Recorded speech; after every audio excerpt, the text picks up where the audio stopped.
નમસ્કાર મિત્રો, હું ભરત કાતરિયા.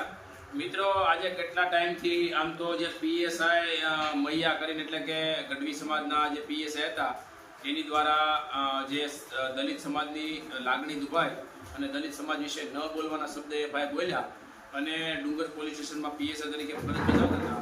આ જ વાત તાત્કાલિક એસપી સાહેબને જાણ થતાં તેમણે તાત્કાલિક ધોરણે એની ટ્રાન્સફર કરી નાખી એટલે કે પરિવાર અમરેલી મૂકી.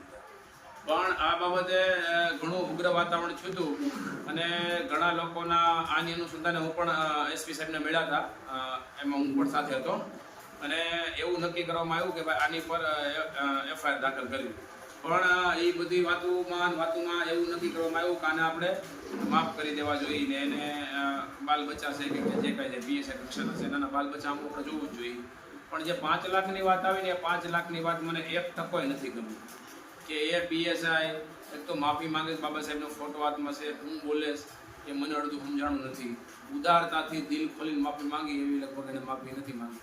તેમ છતાં આપણે માફ કરી જ દેવા જોઈએ, આપણે માફ કરી જ દેવા જોઈએ. પણ 5 લાખ આપે અને હબમાં નાખે ને તમારા છોકરા ભણે, અરે એ ભણવામાં જોડી પડી અને એના 5 લાખમાં તો 7 વાર જોડી પડી. એની કરતાં તમારે ભણાવવા હોય તો આમેય સરકાર 1 થી 8 રાઇટ ટુ એજ્યુકેશન એટલે આરટી એક્ટ મુજબ મફત ભણાવે છે. તો એમાં દાખલા કરાવો ને, આ પૈસા આપે ને તમારા છોકરા ભણે એટલે આના પૈસા કરતા થાય ને ઉદારતાથી માફ કરી દેવો જોઈએ. અને મારું વ્યક્તિગત આવું માનવું, સમાજ જે નિર્ણય લે, કેમ કે આ વિડીયો મારે એટલા માટે બનાવવો પડ્યો કે ભરત કાતરિયામાં ઇન્વોલ્વ છે એટલા માટે. એટલે મારું હજી પણ એ જ કહેવાનું છે કે ઉદારતાથી એના માફી આપી દો, પણ આ પૈસા લઈને તમે હકમાં નાખો તમારી પરિજા ભણે એ વાત મને યોગ્ય નથી લાગતી. એટલે આવું ના કરવું જોઈએ, ઉદારતાથી એના માફ કરી દો. અને જે પણ લોકો મારે સહમત હોય તો મને કહેજો અને મારા ફોન કોલ્સ બધા મિત્રો પાસે છે જ, એટલે કોમેન્ટ કરીને પણ જણાવજો. જય ભીમ.